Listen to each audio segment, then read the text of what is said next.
Okay, again, welcome sa pag-aaral po natin ng Heidelberg Catechism. Nasa last stretch na po tayo ng pag-aaral natin and ngayon po ay we're studying the 10th commandment. So this is the last last session patungkol po dito sa 10 commandments. And then beginning next week, Lord willing, I will start yung study sa Lord's Prayer. And that's the last part nitong pag-aaral ng Heidelberg Catechism. And so ngayon po ay we're going to take a look at questions 113 and 115. So uh, aside from yung Ten Commandments, yung Ten Commandment, we'll talk about sa question 113. Yung catechism na ito ay will give some summary tungkol sa how we approach yung Ten Commandments sa questions 114 to 115. And so, all throughout this study, I expect na kayo po ay magpa-participate. Inuubo pa rin ako, so I don't know if I can speak na dire-diretso. But I'll throw some discussion questions along the way. If you want to share something, just type lang po yung i-type lang ninyo yung sagot niyo sa comment section. And some of our participants na Zoom ay they're also having problems, slow internet connection. So baka mahirapan din sila mag-participate. So I expect and anticipate yung inyo pong mga comments. If you have some questions about sa pinag-usapan po natin, just feel free to ask yung mga questions po na yun. Okay, so let's begin with question 113. Question 113, yung tanong po dito ng Catechism ay what does the Ten Commandments require of us? Sa mga hindi pa po nakakaalam kung ano yung ikasampung utos, ito po ay nakasulat sa Exodus 20 verse 17. You shall not covet your neighbor's house, you shall not covet your neighbor's wife, or his male servant, or his female servant, or his ox, or his donkey, or anything that is your neighbor's. So basically, ang main command dito ay yung you shall not covet. Sa version ng Roman Catholic Church ay hinati nila ito, ginawang number 9 at number 10. Pero maliwanag na ang utos na ito ay isang utos lang, you shall not covet. Anumang pag-aari ng o anumang meron yung ating kapwa, asawa man ito, o anak, o business, or property, or riches, o kaya bahay, o kaya kotse, ang sinasabi dito ay you shall not covet. Hindi ibig sabihin na it's wrong to desire those things na magkaroon tayo. Ang ibig sabihin ng covet ay yung pagnanasa na maangkin natin yung bagay na hindi naman sa atin or hindi naman ibinigay sa atin ng Panginoon, as if kulang yung ibinibigay sa atin ng Panginoon. And so just try to reflect kung saan-saang bahagi ng buhay natin ito ay nagiging evident.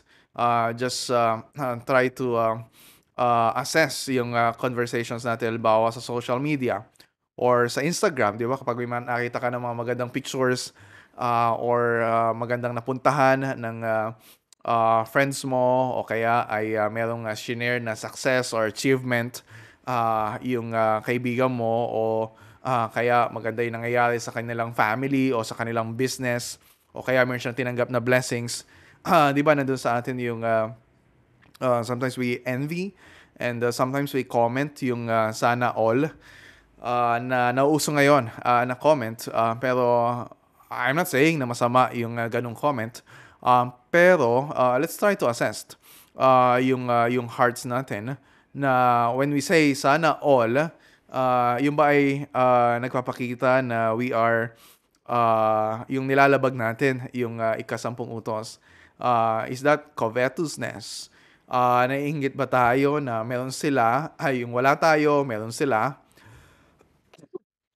So that can be a form of covetousness. Okay, I'm not saying na it's easy to say that. Maaari na akala natin we're doing okay, pero deep inside our hearts ay nandun na pala yung covetousness. And so napakahalaga nung utos na ito, dahil hindi lang mahirap ito na it's hard to see. Kaya hindi natin ito basta pwedeng i-legislate, di ba? Halimbawa, meron tayong batas tungkol sa huwag kang papatay, may batas tungkol sa adultery o kaya sa pagnanakaw. Pero mahirap maglagay ng isang batas na you shall not covet. Paano mo paparusahan? Hindi mo nga alam, nakikita yung nasa heart ng isang tao. So, this is uh, this is difficult, but at the same time, this is very, very crucial because it's also how we show our love to other people. Minsan akala natin is just about us, about what we feel. Pero kung makita natin yung essence ng commandment na ito, ay makikita rin natin na yung second table, itong Ten Commandment belongs to the second table ng Ten Commandments, na ang summary ay you shall love your neighbor as yourself. When we obey yung command na you shall not commit adultery, you shall not murder, you shall not steal, you shall not covet, yun ay summary nitong second greatest commandment na nakalagay sa Romans chapter 13, verse 9. And um, yung utos na ito about covetousness, sometimes parang maliit lang yung tingin natin, na maybe it's not so much as a big deal compared sa adultery or murder or stealing.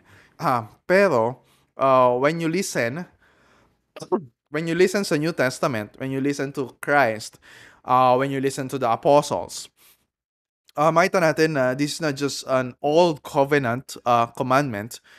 This is also true sa new covenant. So listen to Christ dun sa isang parable na yung setting ng parable na sinabi niya after nung sabi niya sa Luke 12:15, take care and be on your guard against all covetousness.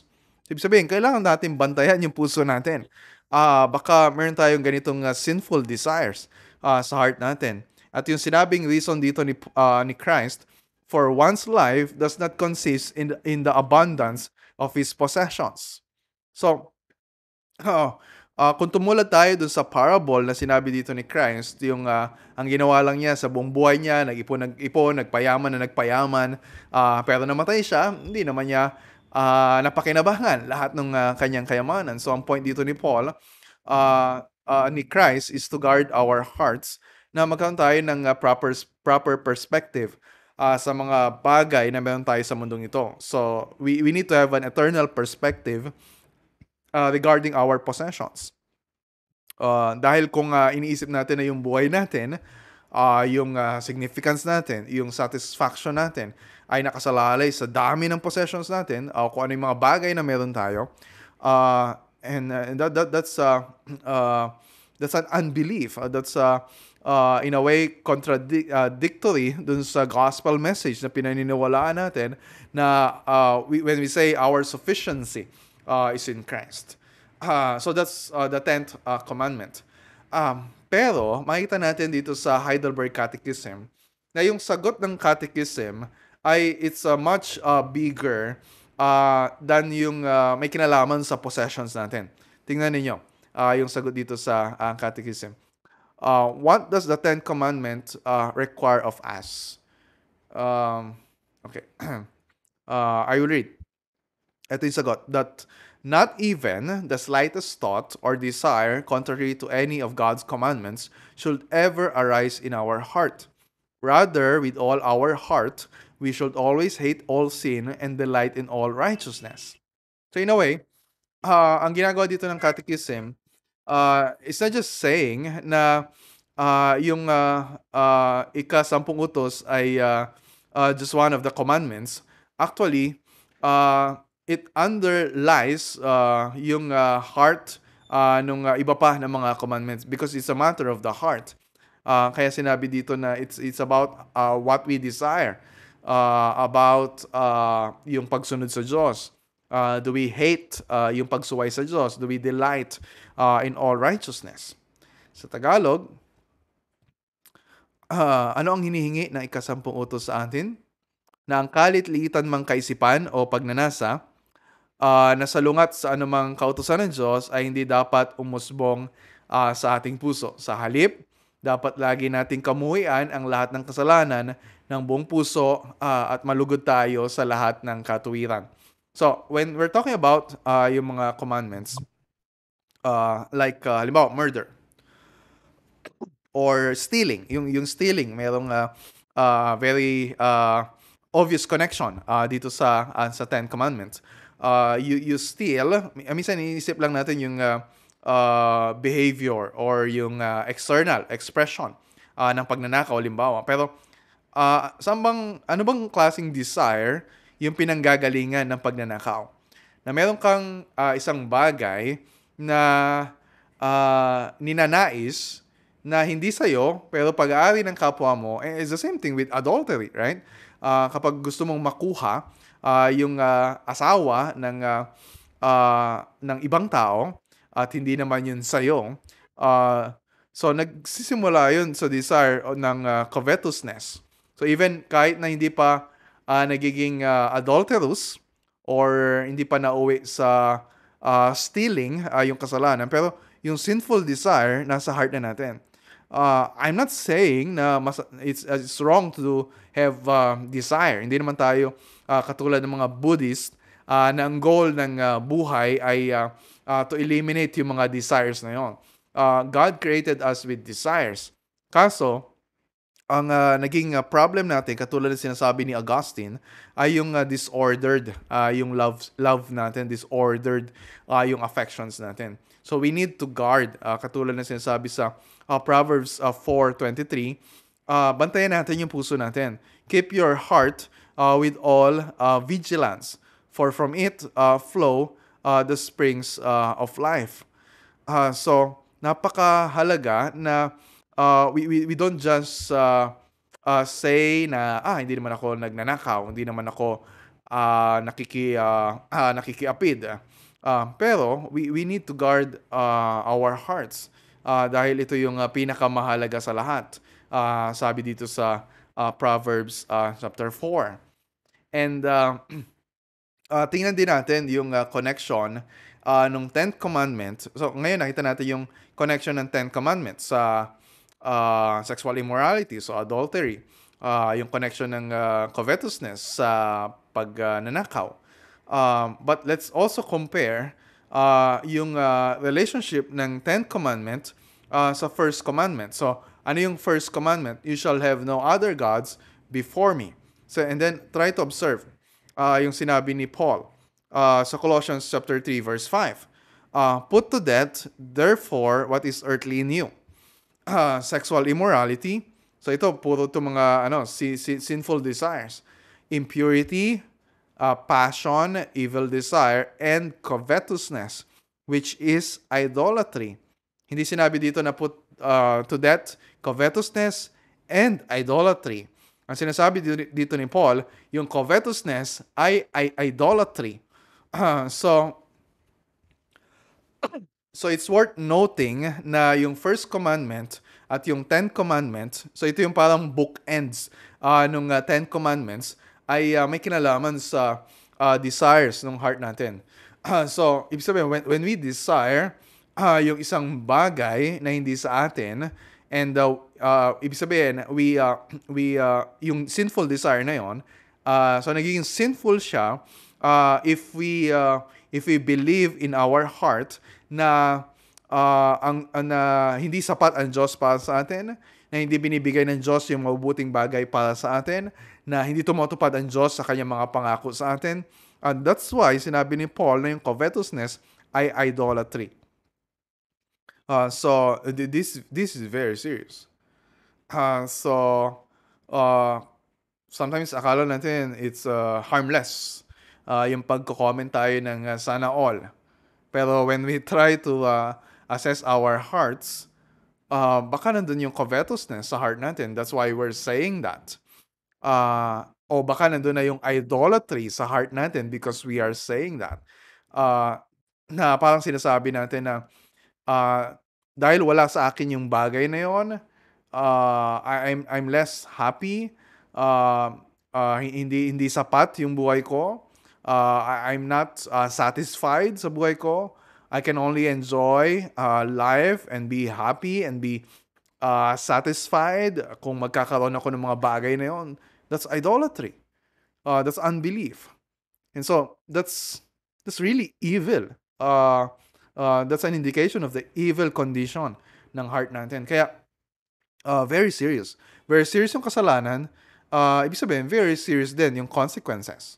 Kaya sinabi ni Paul sa Ephesians chapter 5, verse 3, na yung covetousness must not even be named among you. Siyempre, when we talk about sexual immorality, ayaw natin na merong ganyan sa church. Pero how often we talk about covetousness? Sabi ni Paul, hindi yan dapat makikita sa heart natin. Bakit? Ito yung seriousness. For you may be sure of this, that everyone who is sexually immoral or impure. Well, okay. Given sa atin yon. Sinasabi natin, kapag you're living in sexual immorality, you are far from the kingdom of God. Dahil walang repentance. Pero sabi dito ni Paul, everyone who is covetous, again, sinabi na naman niya, yung covetousness ay idolatry. If you are covetous, you are an idolater. Sumasamba ka sa Diyos-Diyosan. And if you are worshiping idols, you have no inheritance in the kingdom of Christ and God. So, nakikita natin kung gaano kaseryoso yung pinag-uusapan natin na kasalanan ngayon. Of course, mayaman yung awa ng Panginoon. That's why we cry out to God and hinihiling yung kanyang awa, yung kanyang pagkapatawad. And mayaman ang biyaya at habag ng Diyos sa atin. Pero we first need to recognize kung gaano kagrabe yung covetousness sa heart natin. So, what's the opposite of covetousness? Ang kabaliktaran ng covetousness, so negatively, covetousness, positively, ano yung ipapalit natin? If you put to death covetousness, ano yung ipapalit natin? Kapag hubarin mo yung ganitong kasalanan, ano naman yung ibibihis natin? So, we replace covetousness by contentment.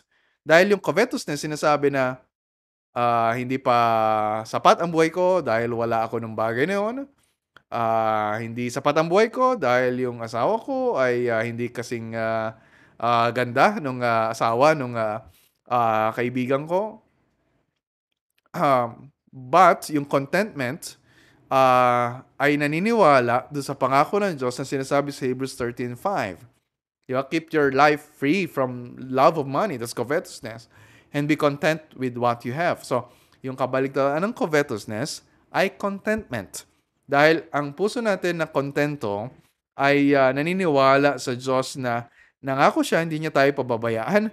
Nangako siya na He will not withhold any good thing from His children. So, nandun nagkakaroon tayo ngayon ng heart of contentment. So, instead of saying, and this is my challenge to you, kung nasanay kayo sa pag-comment ng sana all, sa kapag mayroong blessing na tinanggap ang kasama natin halimbawa sa church, why don't we replace that with words na katulad nito? I rejoice with you, brother. I rejoice with you, kapatid. Masaya ako na pinagpala ka ng Diyos ng ganyan. And so, in that way, we can fight covetousness and we can be content, we can be happy. Hindi tayo maiinggit sa pagpapala ng Diyos sa iba. Because we believe na sapat yung binibigay sa atin ng Diyos. Even if we don't have yung mga bagay na meron yung ating kapwa. Okay? So if you have any reaction to that, kung medyo masakit yung narinig ninyo ngayon, pwede nyo sabihin sa comment. Kung ayaw nyo mag-amen, pwede kayo magsabi ng ouch o kaya ay aray. Dahil yon ay, and this is the function of the law, to reveal and expose yung sinfulness sa heart natin. Okay, that's question 113.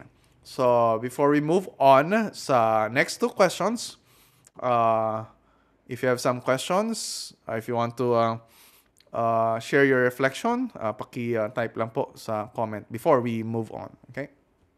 Sa mga na Zoom, meron po ba kayong questions?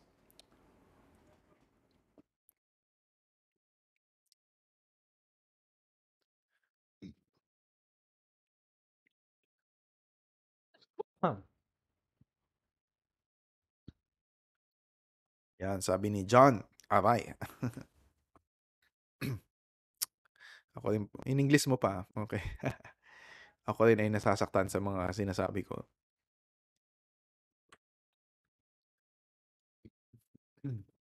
Yeah, because even the most mature of us, even yung mga sa atin, akala ng mga kasama natin sa church, we are the holiest sa church. If we're honest, we're also guilty of violating yung utos na ito na thou shalt not covet.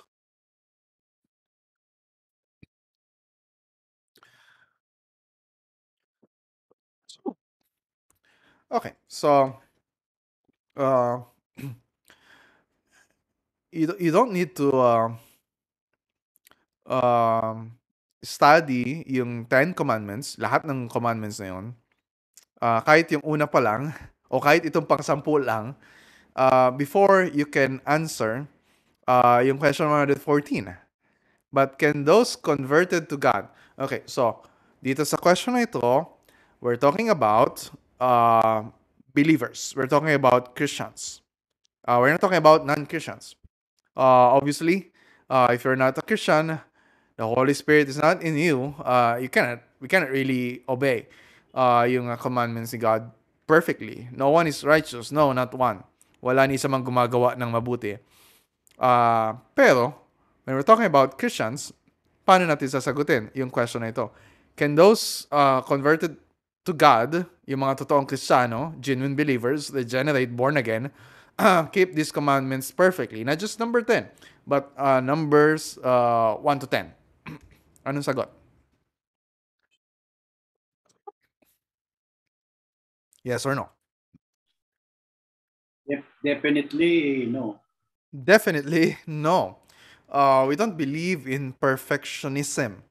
Hindi tayo naniniwala na posible na if you are a Christian and you come to the point of maturity na you can be perfect and sinless, at least in this life. Ito yung obvious na sagot din ng catechism. No.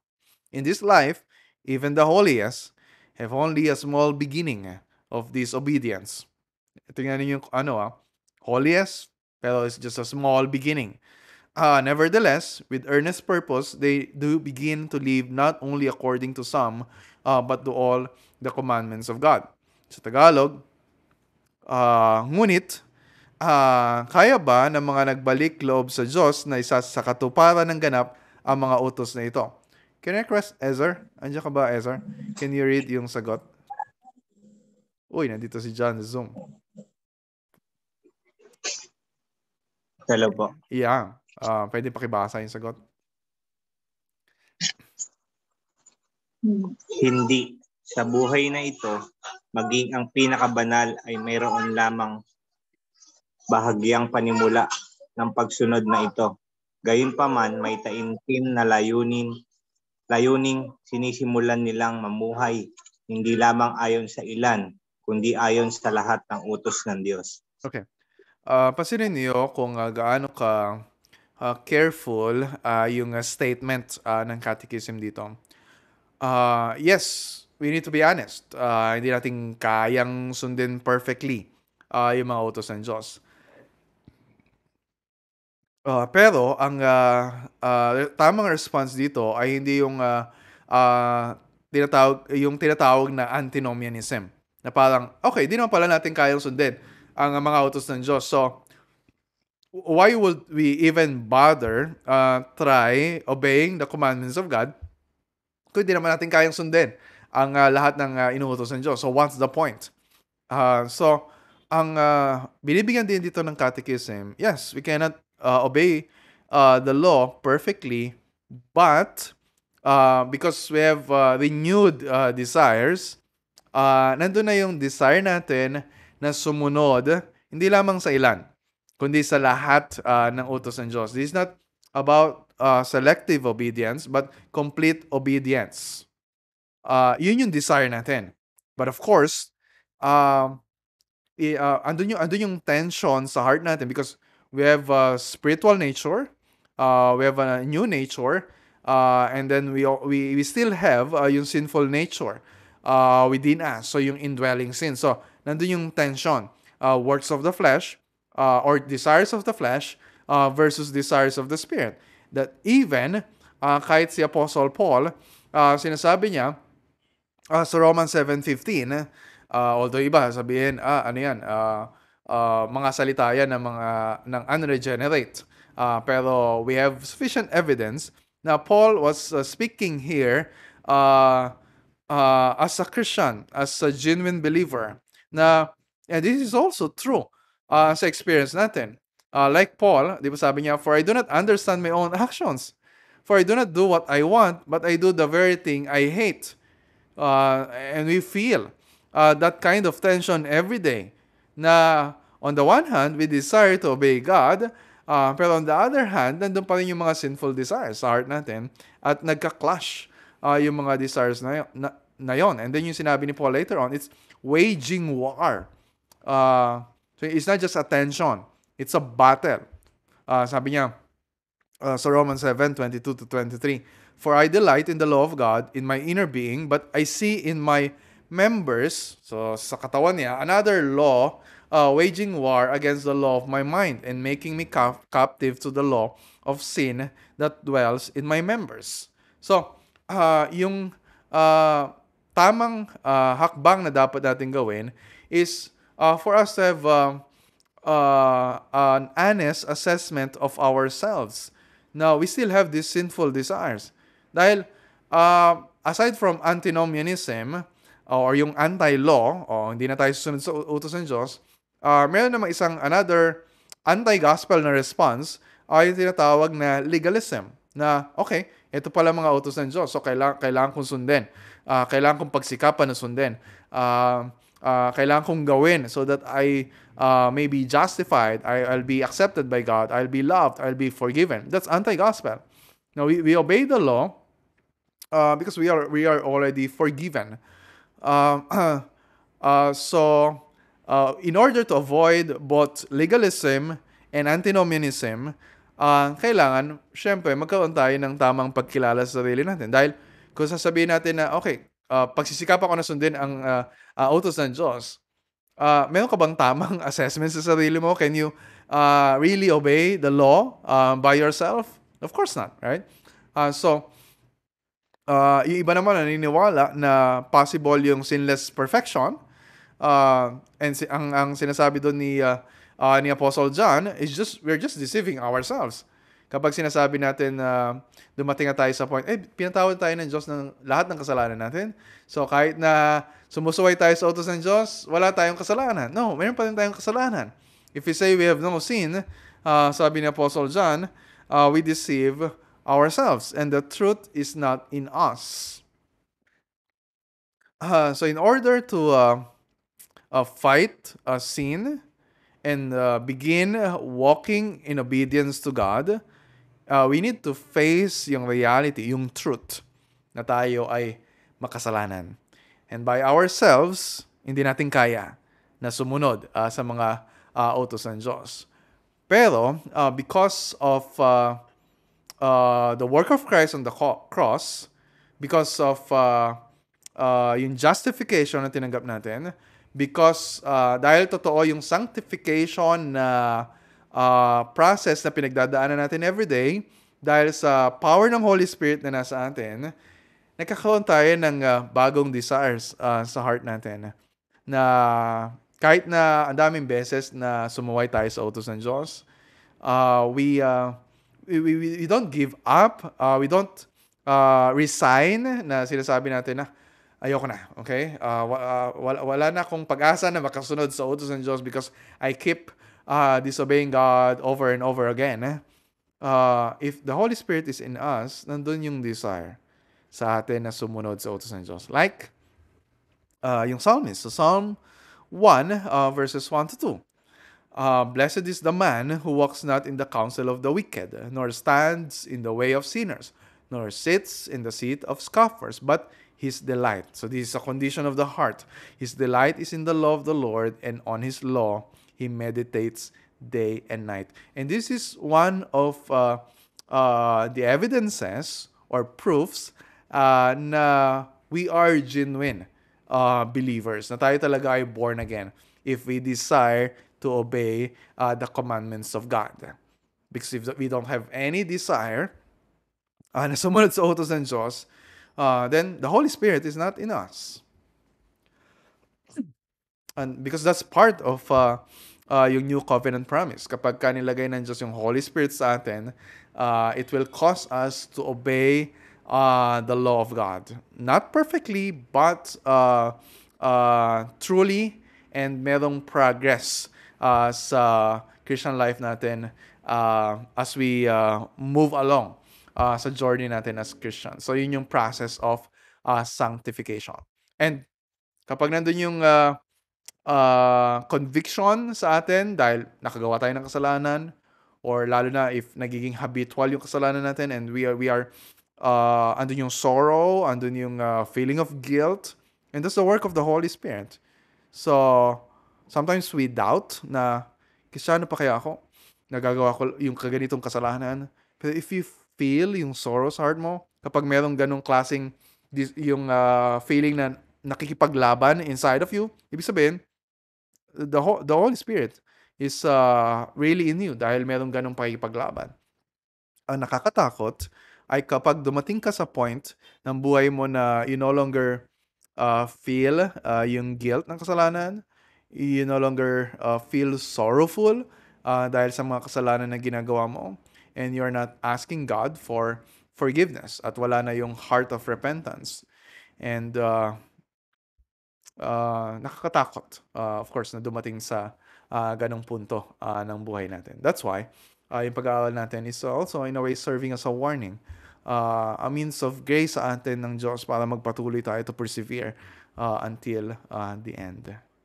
Okay, so that's question 114. So I'll pause briefly before we move on sa last question. Okay. So if you have some question, or if you want to share something, sabi ni Jans, like Paul in Romans 7, binasa natin kanina yan. And then si Roshi, sabi niya, it's not perfection, but direction towards Christ. I like yung title ng book ni I think Eugene Peterson, A Long Obedience in the Same Direction.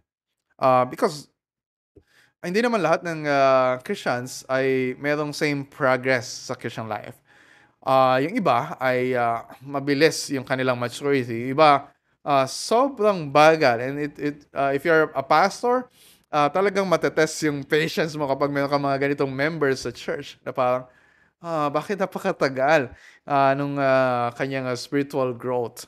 Because we have different journeys, pero ang point dito ni Eugene Peterson na yung journey natin sa obedience is a long obedience in the same direction. And yun yung mahalaga. It's not about speed. It's not about kung mas mature na tayo kaysa sa iba. But it's about going in the same direction. As long as we're walking dun sa path na ibinigay sa atin ng Panginoon. And it's a long journey. Okay.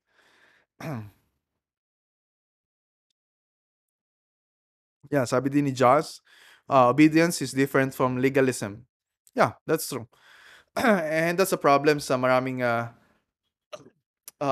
evangelical groups ngayon. Parang sometimes when we emphasize the gospel, when we emphasize grace, parang ayaw na masyado pag-usapan yung obedience or holiness, na parang natatakot tayo, baka maging legalism. No. When we talk of obedience, it's not legalism. Obedience is about it's a fruit of faith in the finished work of Christ. We obey, sabi niya, not to be saved. We obey because we are saved. Right? Ephesians 2, 8 to 10. Alright? So, kung wala po kayong mga questions, and if you have some questions, you can reserve that later. Let's move on. Question 115. So, this is a follow-up question sa question 114. Sa question 114, sinabi natin na, we cannot obey God perfectly, but andun yung desire natin to obey God. And then yung point dito, if in this life, no one can keep the 10 Commandments perfectly, why does God have them preach so strictly? Bakit ang haba-haba ng oras na nilalaan natin dito sa catechism sa pag-aaral ng 10 Commandments? So, merong dalawang sagot yung catechism dito. First, so that throughout our life, we may more and more become aware of our sinful nature and therefore seek more eagerly the forgiveness of sins and righteousness in Christ. So, yung first, may kinalaman sa paglalim natin sa gospel. Yung second, so that while praying to God for the grace of the Holy Spirit, we may never stop striving to be renewed more and more after God's image until after this life, we reach the goal of perfection. Sa Tagalog, Daddy, pwede pong pakibasa yung Tagalog.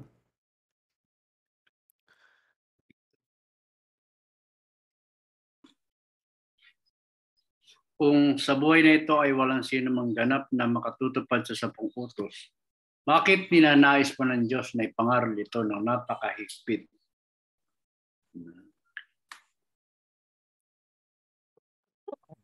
Una, upang buong buhay natin ay lubos-lubusan nating mamalayan ng ating makasalanang kalikasan, at dahil dito ay mas may pananabik tayong hanapin ang kapatawaran ng kasalanan at katuwiran kay Kristo. Pangalawa, upang tayo ay mas maging masigasig sa mabubuting gawa at patuloy na manalangin para sa biyaya ng Banal na Espiritu. Patuloy-tuloy niya tayong baguhin ayon sa wangis ng Diyos hanggang sa katapusan ng buhay na ito ay matamo natin ang nilalayong kaganapan. Okay. So, pansinin niyo yung question, nais ng Diyos na we preach the law. Sabi dito, napakahigpit. Ibig sabihin, we don't treat the law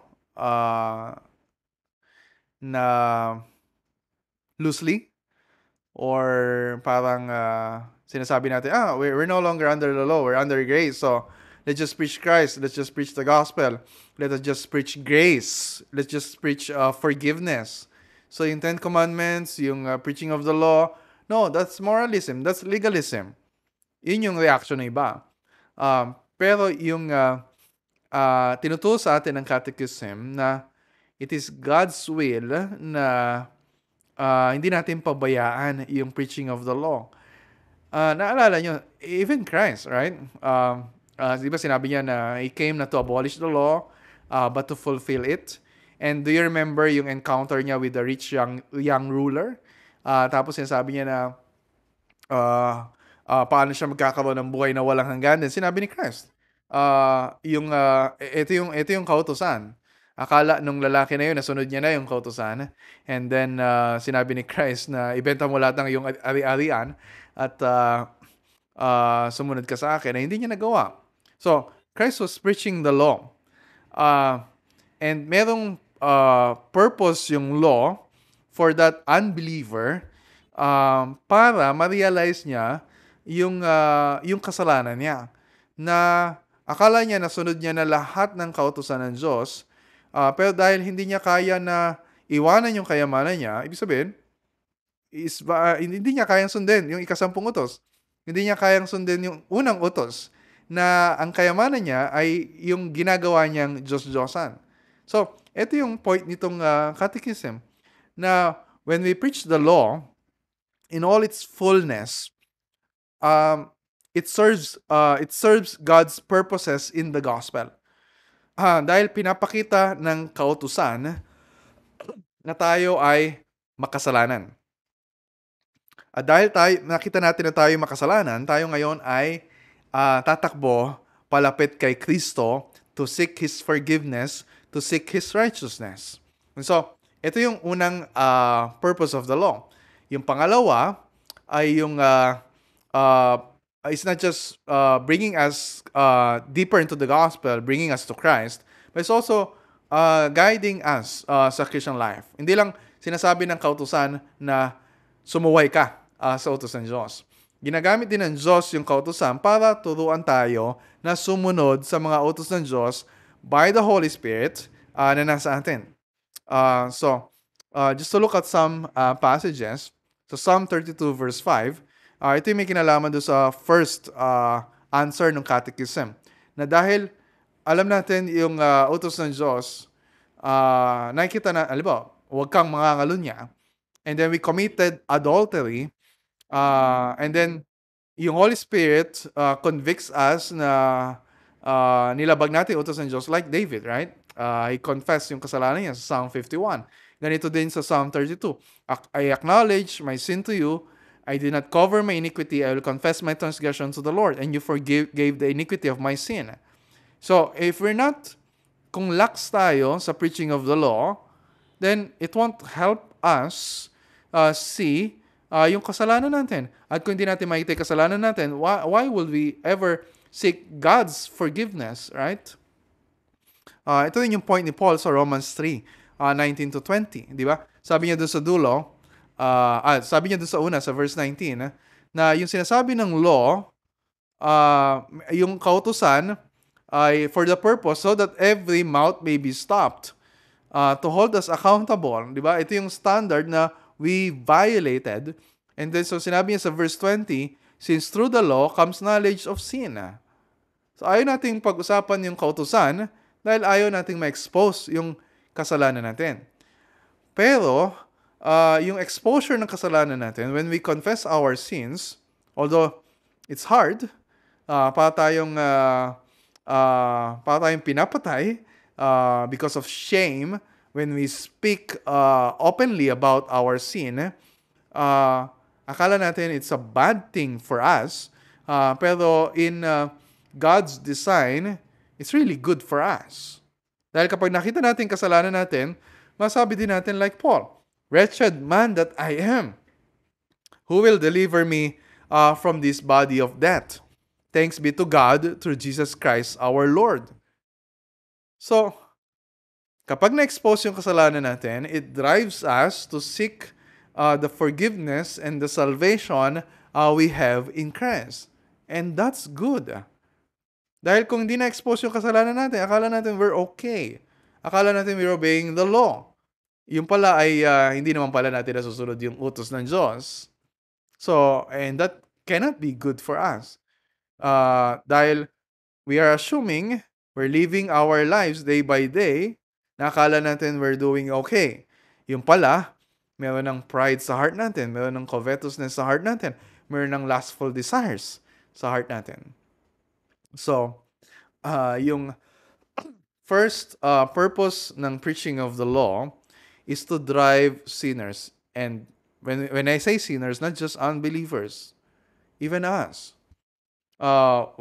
Kapag ako nag-preach ng kautusan ng Diyos every Sunday, yes, andun yung conviction sa heart ng mga makasalanan. And ang invitation sa atin ng Panginoon is to come out in the open at huwag itago yung kasalanan natin.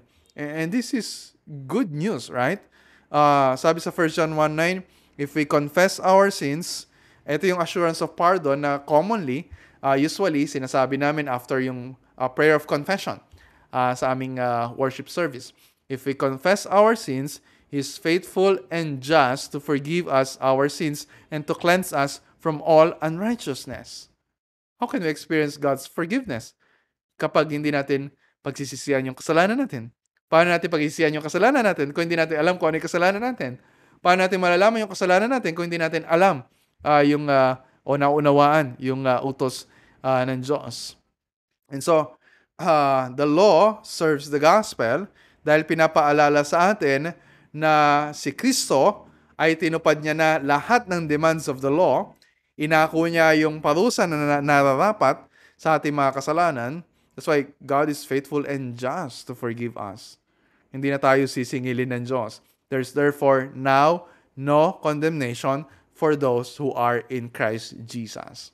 So, the law serves the gospel. Yung pangalawa, the law guides us sa Christian life hanggang matapos natin yung takbuhin na inilaan sa atin ng Panginoon. Yes, we focus on the gospel. At tama lang, okay? Pero wag nating isasantabi yung kautusan ng Diyos na para bang wala nang silbi yung kautusan ng Diyos dahil na kay Kristo na tayo. No, we still, ang kautusan ng Diyos, ang siyang gabay pa rin na binigay sa atin ng Diyos para magpatuloy tayo na mamuhay ayon sa kanyang kalooban. And so that we may finish the race. Katulad ni Paul, di ba? Run, sabi niya, that you may obtain yung prize sa finish line. And then sa Philippians 3:12-14. Di ba? Huwag tayong aasta na para bang nakamtan na natin yung perfection na yun. No, we press on to make it our own. Katulad ng ginagawa ni Paul, one thing I do, forgetting what lies behind and straining forward to what lies ahead. And so we look forward and we look toward yung future na inilaan sa atin ng Panginoon. Kahit gaano karaming beses tayo na tumuway sa utos ng Diyos, kahit gaano kalaki yung mga kasalanan na gawa natin, we don't despair. Dahil alam natin yung plano ng Diyos sa atin na nakasulat sa 1 John chapter 3 verses 1-3.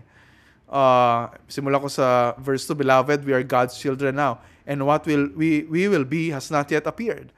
But we know that when He appears, we shall be like Him. Yes, we cannot obey God perfectly sa mundong ito, pero dating ang araw, will attain sinless perfection. Hindi na tayo magkakasala. Lahat ng utos ng Diyos, gagawin natin. When we behold Christ face to face, because we shall see Him as He is. And everyone who thus hopes in Him purifies himself as He is pure. So kung andun yung pag-asa natin, ngayon pa lang, hindi natin pwede sabihin, hintayin ko na lang yung finish line. Hintayin ko na lang na bumalik ang Panginoong Kristo na ma-achieve ko yung glorification. No, ngayon pa lang. During our sanctification, God is purifying us. God is helping us fight sin. Tinutulungan tayo ng Diyos na dun sa long obedience in the same direction by the preaching of the law. Okay? So, ang goal ng session na ito is to emphasize na when we remind ourselves na tayo ay gospel people, hindi ibig sabihin na we have a very negative view of the law. Okay? The law, sabi ni Paul, the law is good. The law is holy. Walang problema sa kautusan ng Diyos. Okay? It's just not sufficient to bring us to salvation. Kaya merong gospel. Ang problema ay nasa heart natin, yung desires ng heart natin na suwahin yung mga utos ng Panginoon. Okay? So, that's yun yung 3 questions sa catechism. I'm planning to close this session by giving some instructions on how to preach the law sharply.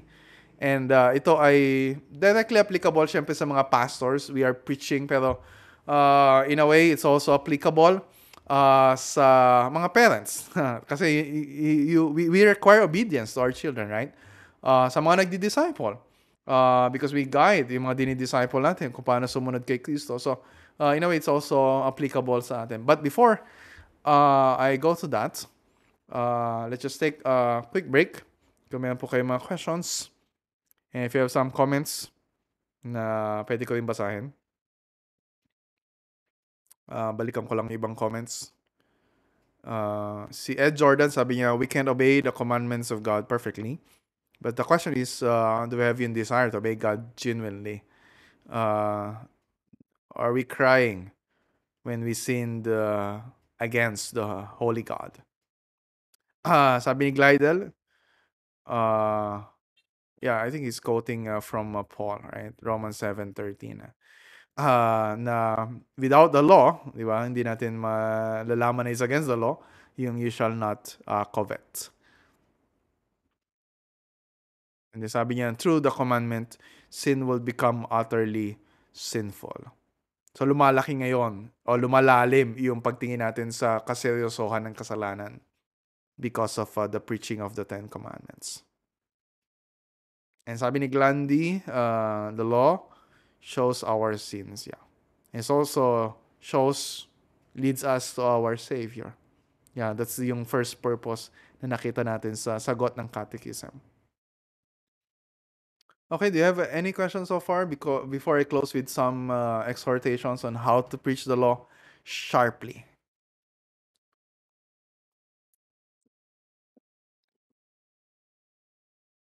Sa mga na-Zoom, okay po ba kayo dyan? Comments lang. Yeah, sige po, Di. Sa ano niyan, yung ang nagiging problema natin, madaling makasunod sa mga laws. Outwardly, pero inwardly, napakabigat. Kasi madaling hindi natin pagnasaan ang ating kapwa, kahit na ano. Napakadaling sumunod physically. Yeah. Yung panlabas. Panlabas lang, right? Pinakamabigat na pasanin natin. Pasanin ko rin. Yung sumunod na yung puso natin na wala nararamdamang kobeto. Yun ang... Yeah. Thank you po for that comment. And honesty. Now, we all struggle to obey God inwardly with our hearts, with properly ordered desires. Panlabas, oo, madaling pakita, lalo na sa church, di ba? Madaling pakita na we're doing good kung obedience yung pag-uusapan. Pero what's really going on inside our hearts, right? All right. So if you don't have any questions, we can proceed. So how to preach the law sharply. Ito po ay galing sa exposition ni Theodorus van der Grau. Okay, so 3-volume exposition ng Heidelberg Catechism. So sabi niya doon, meron siyang binigay na 5. So yung una, preach the law as a divine law. Okay, hindi lang ito parang arbitrary law, o hindi lang ito law na ipinasa ng mga senador o kaya mga kongresista at pinirmahan ng presidente. No, this is a divine law. This is God-given. This is from God, who is holy, just, glorious, majestic. So, kung magkakaroon tayo ng, we don't separate the law from the lawgiver. Dahil yung law ay expression ng character ni God. And if we disobey the law, we're disobeying God Himself. Kapag binabaliwala natin ang kautusan, binabaliwala natin ang Diyos, nilalapastangan natin ang Diyos na nagbigay ng mga utos na ito. That's why when we discipline our children, na sinasabi natin na dapat sumunod ka sa nanay at tatay mo, hindi dahil, of course, we want our children to obey. Pero sinasabi natin, dahil ito inutos ng Diyos. Kapag sinusuway mo ang iyong mga magulang, sinusuway mo ang Diyos. And that's a serious sin, right? That's paglapastangan sa Diyos mismo. And then pangalawa, so preach the law as a divine law. Huwag paghihiwalayin ang kautusan sa Diyos na nagbigay ng kautusan. Pangalawa, preach the laws all-encompassing and all-inclusive content. And I hope sa pag-aaral natin ng Ten Commandments, nakita ninyo how I demonstrated that na siyang tinuturo din ng catechism. Now, when we talk about adultery, hindi lang yung mismong sexual act sa hindi natin asawa. It also includes how we think, how we look, paano tayo tumitingin sa ibang babae. And ganun din sa ibang mga utos, right? So, kapag nakita natin yung fullness ng sakop ng isa man lang sa mga utos ng Diyos, talagang hindi tayo makakalusot, hindi tayo makakatakas, hindi natin masasabi na, nasunod ko yung utos na yan perfectly all the time. No. Lahat ng utos ng Diyos, masasabi natin, nasuway natin ang lahat ng utos ng Diyos kung naunawaan natin kung ano sinasabi dun sa utos ng Diyos. So, when we preach the law, yung all-encompassing and all-inclusive content. Diba? So, wala nang excuses. Kapag meron tayong sasawayin na sinabi natin na, oy, wag kang magnanakaw. Nagnakaw ka. Sabi niya, hindi, wala akong ninakaw. And then when you explain yung ibig sabihin ng kautusan na yun, makita nila, pati pala sa pagbibigay ng offering sa church, ay nagnanakaw ako dahil hindi ako nagiging tapat. So, it brings conviction sa heart nating mga makasalanan. And then pangatlo, preach it in a spiritual manner. So, ito yung binabanggit ni Daddy rin kanina, na externally, pwedeng nakakasunod tayo sa utos ng Diyos, di tayo nagnanakaw. Pero yung spiritual sense ng commandment na yon, it's a matter of the heart, na ando ba sa heart natin yung pagiging generous? Do we care about other people o sarili lang natin inisip natin? Hindi nga tayo nagnakaw pero hindi naman tayo tumulong sa iba. So, yung all-encompassing and spiritual sense ng commandment. Ano yung motive, ano yung attitude na nakapaloob dun sa commandment na yun. Okay, so ito yung first three. Yung number 4 tsaka number 5, ito. Preach the law in conjunction with the infinite holiness and justice of God. It's high time for Christians, ay magsisimula ito sa pulpito sa church. So kung meron mga pastors na nandito sa pag-aaral natin ngayon, please listen carefully. Na when we give a moral exhortation, halimbawa may sinabi tayo, itong inuutos ng Diyos, love one another, be an active member of the church, hindi natin pwedeng ihiwalay dito yung infinite holiness and justice of God. Ibig sabihin, we cannot take the law of God lightly. Dahil sa kabanalan ng Diyos, dahil sa perfect justice ng Panginoon, walang kasalanan na maliit lang sa paningin ng Diyos. Bawat isang kasalanan natin ay deserving of the worst punishment in hell and for all eternity. Ang hirap sa mga tao ngayon na paniwalaan yon. Na parang sinasabi nila na, bakit naman paparusahan ng Diyos ng walang hanggang kaparusahan sa impyerno kung nagnakaw lang naman ng 100 pesos? Maliit lang naman di ba? Kung nagnakaw ng bilyon-bilyon, siguro yung pa yung justified sa parusa ng Panginoon. Pero why do we have that kind of mindset? Hindi dahil maliit lang yung tingin natin sa kasalanan. Ito ay dahil maliit ang tingin natin sa kabanalan ng Diyos. When we try to measure our sins in light of the holiness of God, makita natin na talagang kahit maliit na kasalanan natin ay deserving of yung infinite wrath ng Panginoon. And so we preach that. Kapag tayo mga preachers, we just parang pinagtatawanan lang natin o we're just making jokes dito sa mga ganitong klase ng kasalanan, like halimbawa covetousness or envy, we're taking lightly yung holiness ng Panginoon. So that's number 4. And then number 5, of course, Hindi natin pwedeng i-preach yung law na walang gospel. Don't ever attempt to preach a sermon halimbawa, or even kahit sa bahay, sa parenting. Don't just preach the law to your children. Don't just preach the law sa mga members ng church from beginning to end. Para mo lang silang pinapalo at pinapagalitan. And ano mangyayari?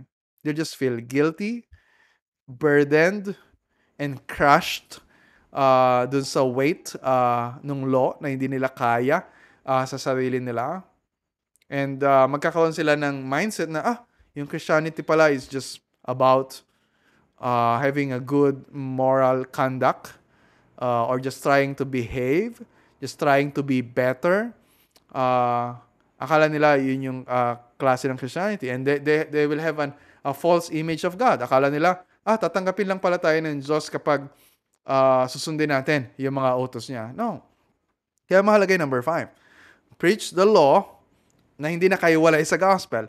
Preach it as having been sanctified and vindicated in the new covenant of grace by the death and obedience of our Lord Jesus Christ. So, when we preach the law, kahit gaano ka-stricto, kahit gaano kabigat, make sure you bring them the good news of the gospel. And how sweet for us sinners na marinig yung good news of the gospel kapag katapos marinig natin yung bad news of our rebellion against God. And the same thing with our children as parents. Wag lang natin sila sabihan na ang tigas ng ulo mo, lagi kang sumusuway. Well, let's remind them, there's forgiveness in Christ. Lahat ng kasalanan mo, inako ni Kristo sa krus. If you'll put your faith in Christ and you'll have His righteousness, Christ is your righteousness. And ganun din sinasabi natin sa church. We preach the law, we preach the gospel, and then we preach the law in light of the gospel. And so, magkasama yan sa plano ng Diyos. Kautusan, mabuting balita ni Kristo. So, ang pinagsama ng Diyos, huwag paghihiwalayin ng tao. Huwag natin paghihiwalayin yung law and gospel. Parehong mahalaga. Okay, so that's my exhortation sa inyo po ngayon. So, if you have some question, pwede nyo pong tanungin. If there's still some comments, pwede ko naman din basahin.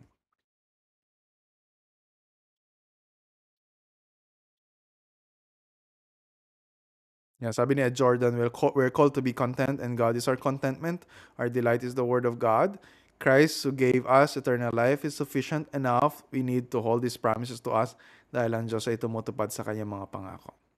Okay, that's a very God-centered perspective sa pagsunod sa mga utos ng Diyos. Okay, sa mga na-Zoom, do you want to share something about sa natutunan ninyo ngayon? Kung nasaktan po kayo, pwede nyo pong aminin. And I hope I preach enough gospel para marinig po ninyo yung good news na kailangan natin for us na mga makasalanan. Alright? No questions? Sa mga nasa Facebook Live? Yeah, I'll wait for a few minutes before we close in prayer.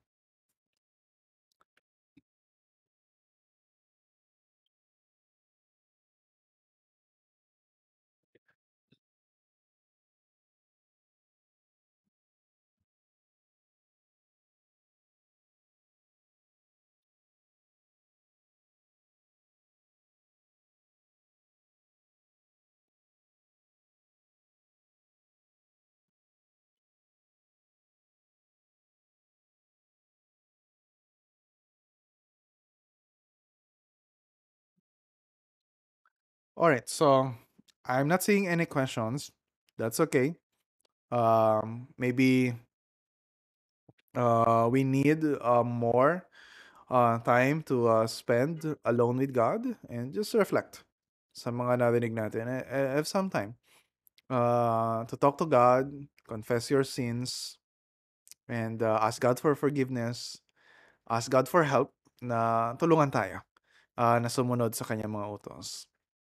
Sabi ni Kuya Romel, the law proves that I am a great sinner. The gospel shows me that I have a great Savior. Amen to that. We are great sinners. We have a great Savior. Yan, Galatians 3:24. Sabi ni Glidel, wherefore the law was our schoolmaster to bring us unto Christ, that we might be justified by faith. So I hope na yung pong pag-aaral natin sa Ten Commandments ay naglalapit sa atin to seek the grace of God in Christ Jesus. And sa pag-aaral natin, beginning sa susunod na mga sessions about the Lord's Prayer, let's continue praying na this catechism will help us have a deeper and more intimate relationship with God. It's not just about doing yung mga utos ng Diyos. It's more about our relationship with us. That's why we'll talk about the Lord's Prayer sa last part ng ating pag-aaral sa Heidelberg Catechism. Okay? So, let me pray for you. Our Father in heaven, salamat po. Thank you for teaching us. Thank you for your word. Thank you for your law. Salamat sa mga utos mo, Panginoon. Although, when we think about the law, karaniwan negative yung dating sa amin, nagiging attitude namin. Patawarin mo kami, Panginoon, for having a very negative view of the law. Ngayon, dalayan ko, O Diyos, na ilagay mo sa heart namin na makita namin na ang mga utos mo ay regalo na bigay mo sa amin, Panginoon, for our good. To guide us para makasunod sa iyong kalooban and to be in line with your purposes.